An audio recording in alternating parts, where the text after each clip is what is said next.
Hey, what is going on guys, this is Tharshey and welcome back to another video on the channel. Today we're going to be looking at the best Arwen build in Lord of the Rings Rise to War. So if you guys do enjoy this video, then please do drop a like, comment and subscribe to the channel, and don't forget to turn on those post notifications. Anyway, let's get straight into it. Okay guys, so let's go over to commanders and have a look at Arwen. So obviously because we're in bag end, all our commanders are at level 50, which is perfect because we can show you her build with her full skill points. So I do have at R7, but just a quick disclaimer guys, so the build I'm going to be giving you, it's only going to be taking into account a commander that's level 50, R5 and 4 skill points from imparted wisdom. So I will, I will kind of include and not include those 4 extra skill points because I know some people may not have maxed their imparted wisdom out on all their commanders. Some people may have. You may also have at a higher respect level, which will give you a few extra skill points you can put into other skills. But for the general build, it's just going to be level 50 and R5. So first things first, we're going to have to talk about the troops to use. So in terms of troop composition on Arwen, you're going to be using 2 races and you're going to be using 3 types of troops. So you're going to be using men and elves, and this is because it works very well and it synergizes extremely well with her skills. So men and elves are what you're going to want to use, and you're going to want to use 1 unit of elves and 2 different units of men. So it's up to you, which exact units you pick, but I would recommend something like maybe sentinels for your elvish units, and then for your men unit something like maybe guards of the tower and Dunedain, or guards of the tower and the Rohan tier 3 bows. So you can kind of mix and match and choose what you want, but make sure you have 2 different types of men units and 1 elvish unit, and that's just because it goes extremely well with her skills and it allows you to just turn Arwen into an absolute beast. So that's her her troop build. Now in terms of gear, what are you going to want to do? Well, you're going to want to get gear that is all focus based, and that's because Arwen obviously is a focus heavy commander, so all her skills, or a lot of her skills, are modified by her focus stat. Therefore having a higher focus is extremely great. So first things first, for the weapon you're going to want something with focus. Right now I don't really have any good focus weapons besides my Carver, and that is already on my Galadriel, so I can't exactly put that on Arwen. But if you are making Arwen your main and you want to turn it into a real beast, then obviously give her your best possible focus gear. So something like a Carver would be great, or something else that gives you a lot of focus. In terms of her chest piece, I'm giving her just a garrison coat. It's just spare blue gear I have lying around, but something that would be much better is something like quilted armor with attunement or with focus protection. That also works really well, or something like the Elven cloak, because these are all focus heavy gear. So Elven cloak, as you can see, it gives my Galadriel plus 24 focus. Quilted armor doesn't give the most focus, but it does give might, it does give speed as well. And with attunement you get a whole lot of bonus focus. With focus protection you take a lot less focus damage. For a helmet, or for a headpiece, I've just given her Rodrum scarf because it's the only piece of gear I really have that gives focus. But for someone else, I would recommend something like the Arnor Casque. It gives a lot of might and it gives even more focus. And for this, for the effect, anything, you can just pick something that's going to be helpful to you. So if we just actually go over here, we go to the Arnor Casque and we click over here, we can see all the stuff. So something good will probably be like, if I can click the C max refine, there we go. Something like stun immunity from warding would be great because it gives your entire army 2 units of stun immunity. You could get tenacity. I don't really think it's worth it, but something like warding is probably best. Or men vigor is also really good, because remember I said you're going to have 2 units of men on her. So if your allied men units are taking 6% less damage, that is a win-win. And warding is really good because it gives you two rounds of stun immunity, which is good because you don't want your army being stunned for 2 rounds at the beginning, or for a round or whatever. And then for her accessory, I would recommend the Walnut Smoking Pipe. It is probably the highest focus purple accessory in the game, because at max it gives you plus 45 focus. And I would recommend the sustain ability as well, because sustain is really good. It gives a lot of healing, and that effect is modified by your focus stat, and your Arwen is obviously going to have very high focus stat. You could also put something like Harp of Lothlorien if you need a piece of gear like this that also increases your army speed, though you probably would be getting something like this more if you want the pursuit that you can get on it. So that's going to be your gear. You're going to want all focus based gear. You're going to want to try get stuff like the carver, stuff like the quilted armor, or like an elven cloak if you're giving her gold stuff. Something like the honor case gear is really great in terms of purple gear. And for the accessory, something like the worn out smoking pipe, unless you need something that gives you pursuit, because I believe the Harp of Lothlorien does have a pursuit effect. Let's just check. Does it? Yeah, Hunter's Mark. So that maxed out, that gives you like a 90% chance in the first 3 rounds to gain pursuit each round. So yeah, if you want something like that, then you can go Harp of Lothlorien. Otherwise, One Out Smoking Pipe gives the most focus, and the heal ability is really nice. Anyway, let's go on to her skill build. So in terms of skills, this is what we're going to be doing. So obviously you're going to have, well, 50 points from having her at level 50, 5 points from having her at R5.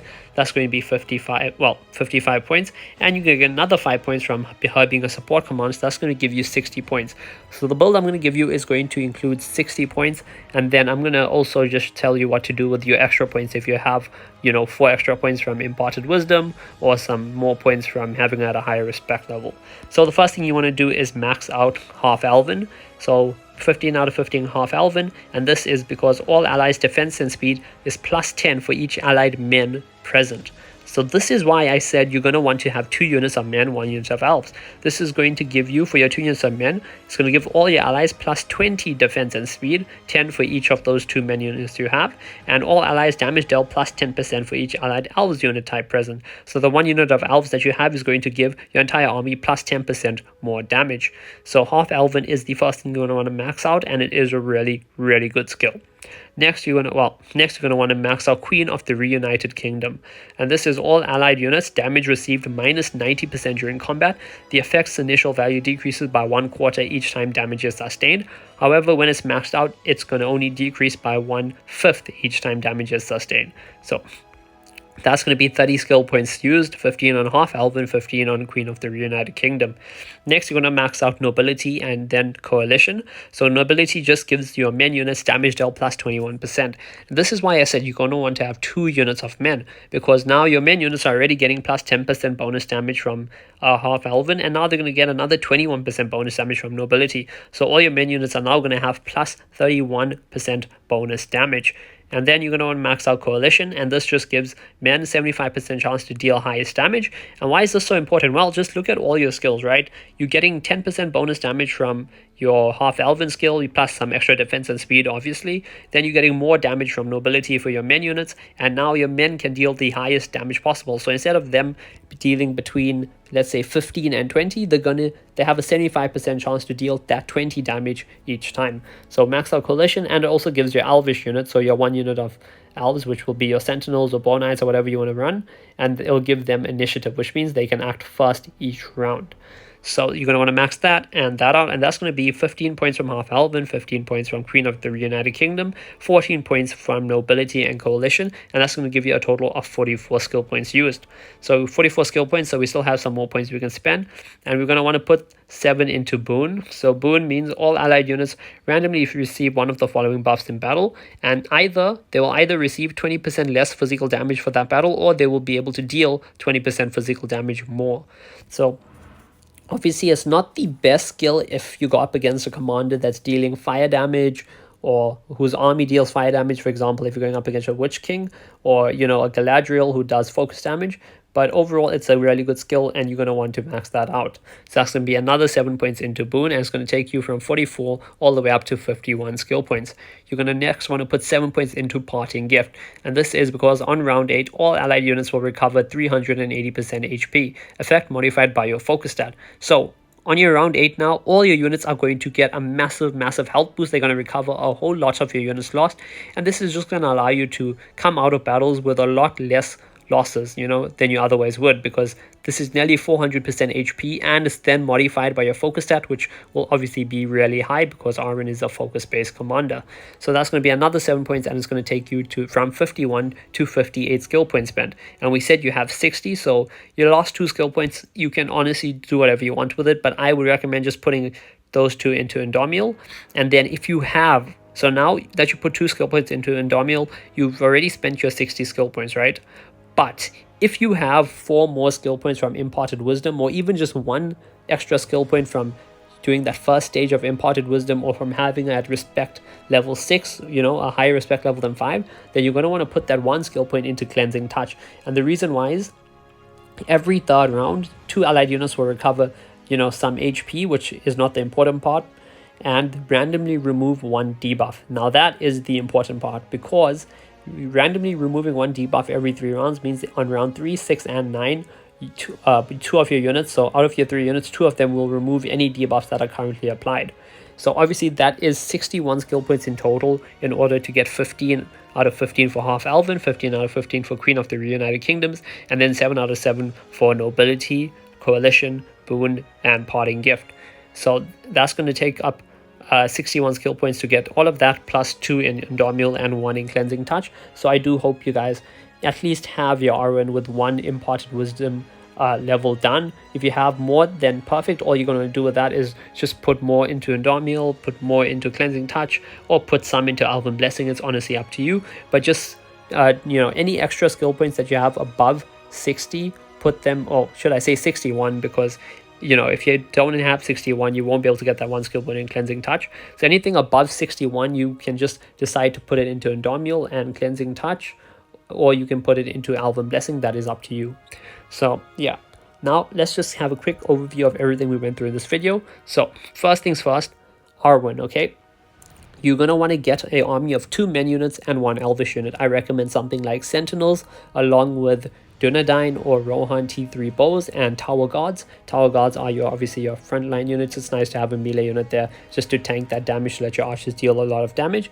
Next, for your gear, you're going to want to have full focus base gear. So obviously I just have blue gear for her, unfortunately, but for those of you guys who are going to be giving a nice purple or gold gear, for purple you're going to want something like a carver for her weapon.